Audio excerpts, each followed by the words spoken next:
The Ukrainians are intelligent people, but they're very gullible. And I think a lot of Ukrainians, largely because of their memories of the Second World War and what happened in the interwar period, were quite anxious to see the Russians punished or harmed in some way. You got to go back and you have to understand what was done from 1929 to 32, specifically in Ukraine, where at least 6 to 7, maybe 9 million Ukrainians were killed, probably 2 million Russians as a result of an orchestrated famine. That had been done previously by Trotsky and others in the Bolshevik leadership inside Russia in the early 20s, orchestrated famines. In other words, it's cheaper, faster, better to do two things to your political adversaries. One, you can starve them to death. Two, you can deport them to the Arctic Circle, where eventually they just die of the cold up there and the hard work. Then, of course, you can shoot them. But it's cheaper to do the first two things. And that's what Lenin and ultimately Stalin were engaged in. How many people died? Nobody will ever really know with precision because the Russians are horrible at keeping records. But I think somewhere's between 20, 25 million people inside the Soviet Union were killed from the time the Bolsheviks took power in 1919 until 1939. I mean, the first things the Russians did to about 1.5 million Poles who were living in eastern Poland, when they took the eastern half of the country and the Germans took the western half, they deported all the Poles to labor camps. Most of them died. This is how the Bolsheviks did business. So millions and millions of people have been killed that way. The Ukrainians have never forgotten. They call it the Holodomor, and they're right not to forget it. The problem they've got is to understand that today's Russia is not the same Russia. It's not a communist state. And however many buckets of filth and abuse everybody wants to pour all over Putin's head, he is not Stalin. He's not Lenin. It's not even close. So a part of the problem is this misrepresentation of Russia, which we have reinforced and cultivated. So then you see the resurrection of all these Nazi symbols, which most of the people today don't even understand clearly. And what they stand for is not good, obviously. And then you get this horrible war with the Russians. Now, all this needs to go away. Get rid of Zelensky. And I think the way you get rid of Zelensky, and I have urged this repeatedly to Donald Trump, suspend all military aid to Ukraine. Stop it. 50% of it is stolen anyway. Why do you think Mrs. Zelensky's driving a Bugatti up and down the highway between Poland and Kiev? I mean, perhaps you're wealthy enough to own a Bugatti, in which case my hat's off to you. But in this country, that's not commonplace. And when the president's wife is running around in a Bugatti, you have to raise questions because it doesn't pay very well.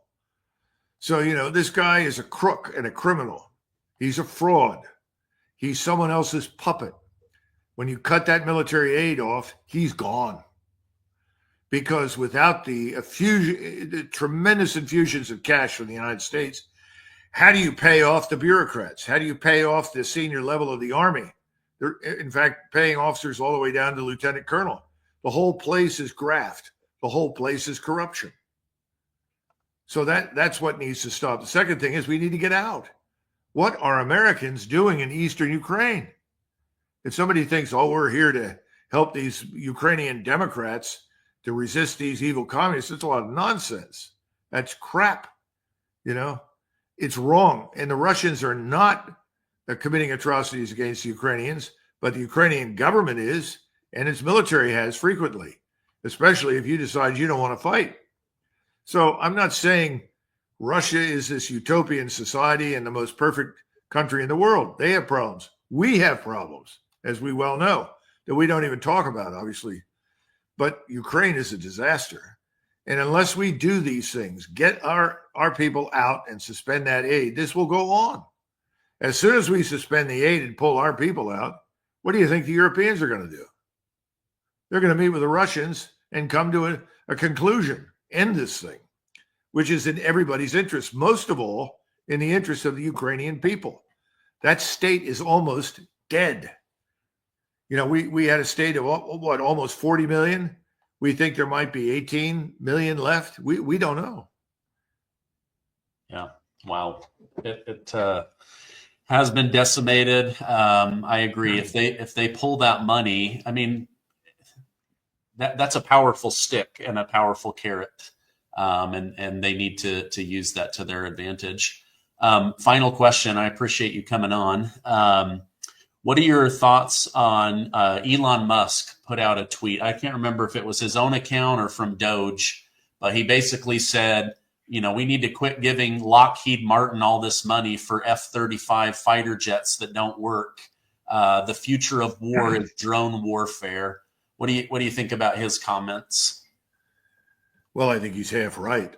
The future of warfare is not here yet, but it's developing. And unmanned aircraft, unmanned submersibles, unmanned any number of things in the sea and in the air, as well as in space, are going to replace humans in most cases, but not entirely. And we don't know what that means yet. We know that in general, yes, but what the exact trade-offs are is unclear. We've struggled with this for years. Artificial intelligence does not equal human intelligence. It does many things better than a human mind can do, but it doesn't reason the same way. It's all about curve-fitting algorithms. I mean, I don't want to waste everybody's time here, but it's more complex than we can deal with in this short session. But I think he's on to something else, which is, why do we subsidize these, frankly, government-sponsored corporations, and they produce something that's not of any value? Well, there are two reasons. First of all, there's no oversight by the civilians who control the Department of Defense. Secondly, you've got a lot of people on the Hill, in the Senate, in the House, who make a lot of money as a result of pushing bad programs. And it's not that they know they're bad and push them. They don't in many cases. I mean, I've sat with members of the Senate and the House Armed Services Committee, and they'll I want to give the military whatever it needs for the military to be good. Well, who can argue with that? Well, what if you're not giving the military what it needs? What if you're giving the military something it says it wants but shouldn't have? The other problem is you've got people at the top of the military that are busy cultivating future jobs outside of the military when they retire. Too many of them are involved with that.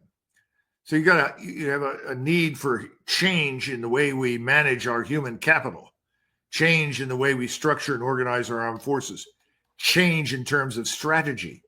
Because if you read something from the government that is allegedly about strategy, what it says is, well, Russia's dangerous, China's the new big enemy, but then there's Iran, there's North Korea, and they all have satellites and supporters in the following various states in the Western Hemisphere as well as the Eastern Hemisphere. And new dangers are emerging in Congo. We see Islamists there. So, okay. The world is full of threats, but the world isn't full of threats. 90% of what passes for threats doesn't make a damn bit of difference to us. No one is interested in pouring money into defense of the United States. Well, what about the borders? What about our littoral waters? What about our ports and harbors? What about our airports? Shouldn't we take care of those? Shouldn't they be secure? And frankly speaking, it doesn't make any difference to us how many Islamists may be in Chad or the Congo Republic or anywhere else. They'll come and go. In fact, you've always had various forms of Islamists inside the Islamic world, just as we have had, at least until recent years, in many cases, radical Christians with radical ideas. Religions breed this sort of thing. Government failures reinforce it. We can't fix all of that, but we can certainly defend ourselves here at home against it, and stop intervening in countries where, frankly, we have at best marginal interest. And right now, I listen to everything. Well, we took the oil in northeast Syria. Well, that's a puddle compared with what we own. It's a puddle compared with what else we can get from other places. So why are we holding on to it? That's not a reason to be there. The reason to be there is because we've decided we want to protect Israel. and we have Kurdish clients. Remember that Erdogan opposed us in 91. And not he, but his government said at that point, don't go into Iraq.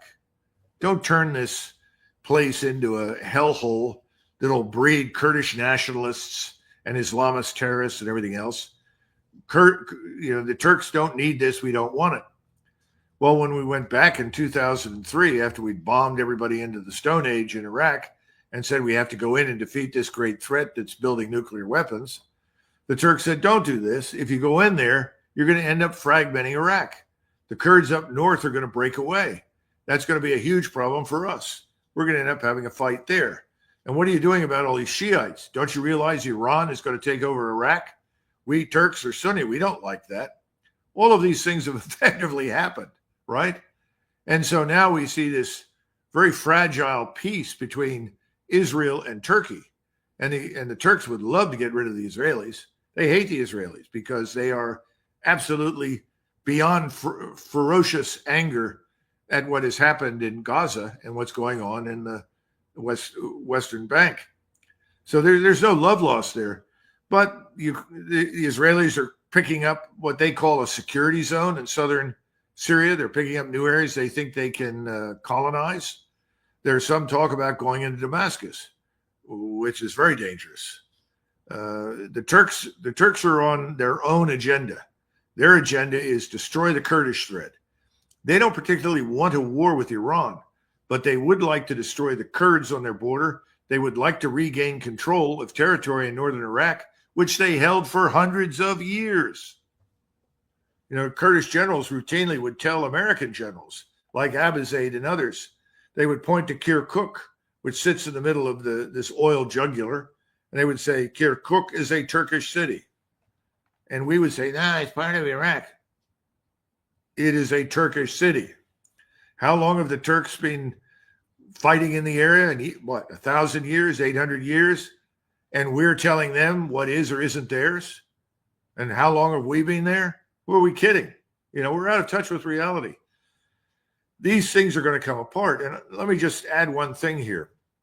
A few days ago, the Turkish chief of intelligence flew into Damascus for talks with his jihadist allies, no doubt. I don't know who else. He gets off the plane and he goes immediately to the Umayyad Mosque in Damascus. Americans don't know anything about the Middle East. They don't know anything about its history. They don't know anything about its people. The Umayyad Mosque, the Umayyad Caliphate existed between roughly 850 and 940, somewhere in there. And this is a beautiful mosque, but it is a monument to that caliphate. And that, of course, is very important to the Turks. Remember, the Turks ultimately, the Turkish Sultan became the Caliph of Islam in the Sunni world. He went there and he prayed. Then he went and met with the jihadists. Now that sent a signal to everybody in the region who knows anything about their history and their religion. And the message was, the empire is back. And that empire is the Turkish Empire that ruled there for hundreds of years. Remember, you watch the silly movies that we watch about the Middle East. They talk about Salah ad-Din, who was actually a Kurd, but he led the Seljuk Turks. And what was his capital other than Cairo? It was Damascus.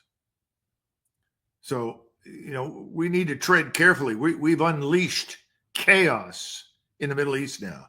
We have behaved and we have encouraged the Israelis to behave like arsonists. Go around and light fires. The Israelis want to destroy all of their enemies, which encompasses much of the population that lives around them. So they've just lit fires everywhere they could. Now the fires are burning out of control. And we haven't even had the war with Iran yet, which is coming, because that's step number 2 for Netanyahu. He's got to go after Iran before the Russians finish up in Ukraine and the Turks finish up with the Kurds. While the Turks and the Russians are busy, he wants to go after Iran, which he thinks he can bully into submission. But if he can't, he's going to call on us to help him and rescue him, and then we'll do the job for him. And once you destroy Iran, that only leaves Turkey. All right. Within the last couple of days, Israel has dropped a bomb on Syria so big it hit the Richter scale as if it was an earthquake. We've got President Trump meeting with world leaders all around the world. To help me go through the big stories in the news, I have retired Colonel Douglas MacGregor. Colonel MacGregor, thank you for joining me. Sure, happy to be here. So, Trump held a press conference at Mar-a-Lago recently. He was asked if he would preemptively strike Iran's nuclear facilities. Trump said, "Is this a serious question? That's stupid." Do you think that the deep state in Washington, D.C., are they going to try to bait Trump into attacking Iran, or is this just a stupid reporter asking a stupid question? I don't know that it's an entirely stupid question. I'm glad to know that that's the way the president reacted to it.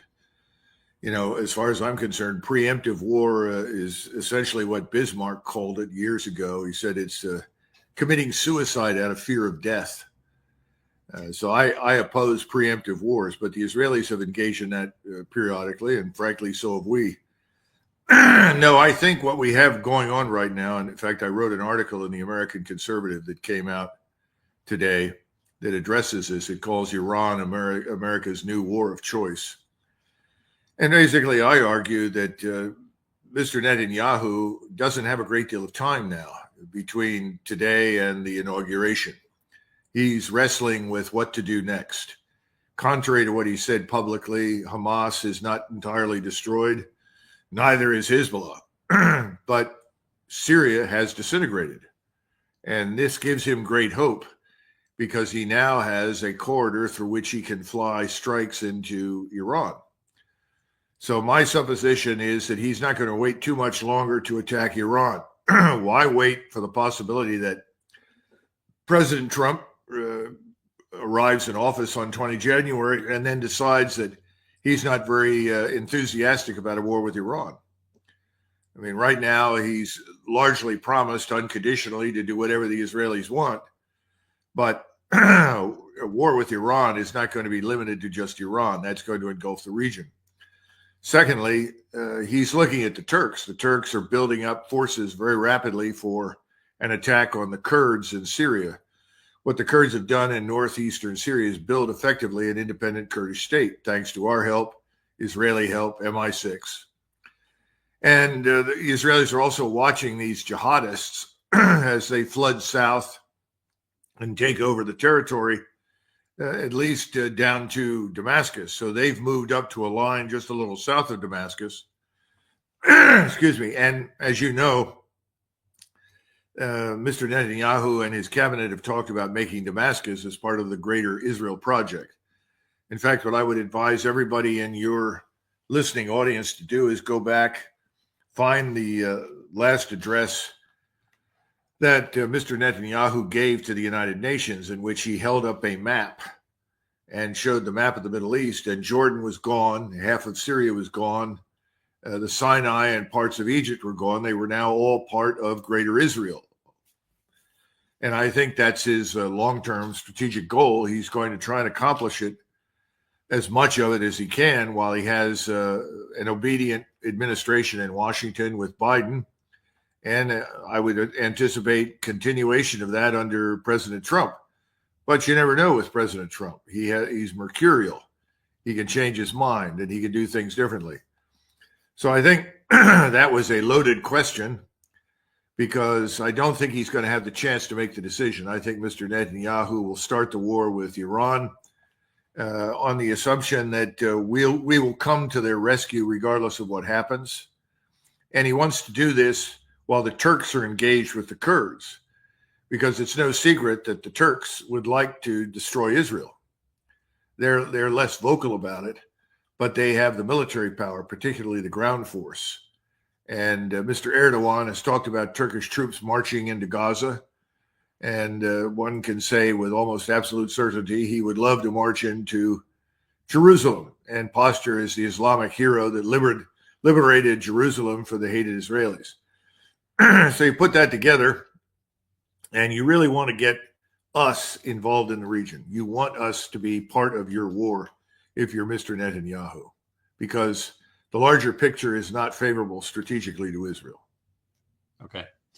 And Turkey is one of those confusing members of NATO where they're a part of it, but they still want to openly trade with Russia. They still wouldn't mind taking over Israel. And yet, they have a relationship with the United States, but it's somewhat tenuous.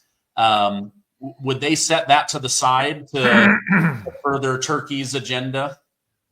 The Turks have played this. Well, I shouldn't say the Turks. Mr. Erdogan has frequently been on all sides of every issue. And he will publicly say, no, we want good relations with Israel. But we know that in private, Mr. Erdogan is far more Islamist and extreme in his views than he is publicly. Remember, he's the leader of the Muslim Brotherhood. The Muslim Brotherhood is, at least in part, the foundation for Al-Qaeda, al-Nusra, and this conglomeration of jihadists called HTS. I won't even try to pronounce it in Arabic. That influence reaches all the way to Egypt, as well as into Jordan. If you're sitting in Egypt right now and you're watching what's going on, you should be scared as hell, because it's very easy to stage a similar Muslim Brotherhood uprising with Islamist support from elsewhere than it's ever been before. Remember, about a third or more of these so-called jihadists are not even really from the Middle East. Most of them are from Central Asia. Mongolian Turkic Muslims that are quite radical, including a very large contingent of Uyghurs from China. And when we have criticized the Chinese for their harsh treatment of Uyghurs, we always fail to point out that the Uyghurs that they have put into these camps and have under secure guard and surveillance are the Uyghurs that are Muslim extremists. So that's why when the Saudis went to visit China, they had no objections to what the Chinese were doing with the Uyghurs, because they recognize the big difference between the body of the population of Uyghurs and the extremists. So right now, we have this joint Israeli-Turkish hegemony attempt over the entire region. I don't think it'll last. I think it'll break apart. And the Israelis are going to have to face the ugly truth that they now share a border with Turkey. Because even though they may call it something else once they've disposed of the Kurds, what remains there will be a satellite of, or frankly, almost an integral part of Turkey. What was this bomb that Israel dropped in the last few days? I saw a video of it on Twitter, and it looked massive. And I read that it basically set off the Richter scale 3.0 earthquake. What was that? Well, to be frank with you, I don't know. We'd have to ask the United States Air Force that supplies most of the munitions to the Israelis and see whether or not they'd give you a truthful answer. But we do have things much larger than a 2,000-pound bomb. And that may have been one of the 9,000-pound bombs. People who've said, no, this is a quote-unquote clean nuclear weapon. Clean nuclear weapons don't exist. The telltale radiation would absolutely be detected. It was not a nuclear weapon, but it certainly looked like one from a distance, or perhaps more accurately, a very large fuel air explosive bomb, which creates this kind of fireball. And I'm sure that's not going down well in Russia right now, which stiffens Russian resolve to stand by Iran, in my judgment. Okay. What about... So Syria has fallen. Bashar al-Assad has fled to Russia. Does he just live out the rest of his life under Russian protection, or does he get handed over to somebody at some point? I surmise he will stay there as long as Snowden does. There won't be any difference. But we have to understand that Syria has not been occupied. Syria is gone. It's just disintegrated. It's now a region between Turkey and Israel, and Iraq, that is going to be carved up in various ways. Now, the Israelis would love to transform Syria into little statelets of ethno-pure or religious pure groups, because that's essentially what they're trying to do with themselves by ethnically cleansing the Arabs out of the West Bank as well as Gaza. I don't think that'll happen. It's always been a place that was multi-confessional. Now, they are killing Christians at this point. They're not universally killing Christians everywhere in Syria, but they're killing them. Some areas where the more extreme jihadists live are basically telling the cross worshipers, your time has come. You can go on Telegram and you can look at all the horrific decapitations and murders. I think that's inevitable. Unfortunately, Assad kept the peace between all these various ethnic groups, and he suppressed violently the Sunni Islamist extremists. They, of course, are Mr. Erdogan's allies, and frankly, we've helped to stand them up as well. We've provided funding for them, assistance, training. This goes back to 2011 when Obama signed the order for the CIA to essentially build the plan and execute the plan to dethrone or regime change Syria. Okay. Is that when he was? Is that when Bashar al-Assad was accused of using chemical weapons on his own people? Yes, and of course we know that was false. He did not do that. That was another false flag managed twice by the so-called white helmets, but they were set up by MI6 in London. The British intelligence agency staged that. Everybody who's looked at it has come away with that conclusion, especially British people or former diplomats, intelligence types, as well as people in the United States. But unfortunately, that lie still, is perpetrated everywhere or disseminated everywhere. Even Trump referred to it, which is sad because it's just not true. Okay. You mentioned this bomb with Israel. You would have picked up on radioactive stuff. What do you make of these mystery drones over New Jersey? Biden, his administration, the Department of Homeland Security, they're all saying, we have no idea what these are, but don't shoot them down. Trump is saying, of course the government knows what they are. They wouldn't stand by if they didn't. I'm also reading that these are like sniffing out radioactive material that has possibly gone missing. What do you know of, if anything? Well, President Trump is right.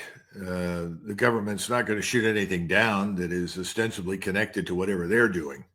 So I think it's a DOD matter, a matter for the Department of Defense. They do not want to tell you very much about it for whatever reasons. We could sit here and speculate for hours on what those could be, but we don't know. If I knew, I would tell you, but I just don't know. Somebody tried to convince me this was evidence for first contact with aliens. They're here. Okay, fine. I don't know. But one thing is certain: we've closed airspace over numerous areas, and these drones are flying in and out without any interruption, which tells me it's deliberate. And it's DOD sponsored, probably. Although I would be surprised if intelligence elements were not also involved. But the bottom line is, if they were actually alien to us, in other words, from a foreign power, we'd shoot them down. Remember, we shot down this silly weather balloon that everyone insisted was launched as a dangerous intelligence collection device by the evil Chinese, which was all nonsense. Untethered weather balloons are commonplace on this planet. And these, unfortunately, were swept by the direction of the wind across the United States. Then we sent up an F-35, for God's sakes, to shoot it down. So if we wanted to shoot these down because they were dangerous, we would do it. So my assumption is the government's behind it. The government knows. And the government is not very good at lying. It has been better in the past, but I think people like Kirby and others have lied so frequently, so often about so much, they no longer have any credibility, so Americans don't listen. Yeah. Well, and again, Trump saying they wouldn't allow this if they didn't know, right? Like they're not going to allow 50, 100 drones to interrupt airplane routes and cause hysteria and worry.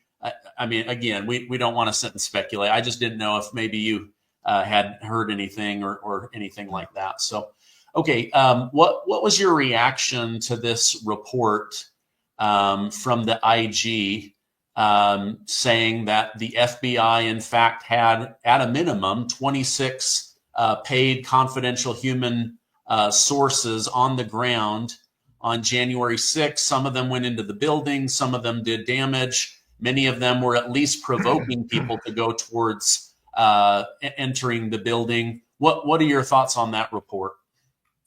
Well, first of all, I don't have any personal knowledge of anything that happened on 6 January. I was nowhere near it.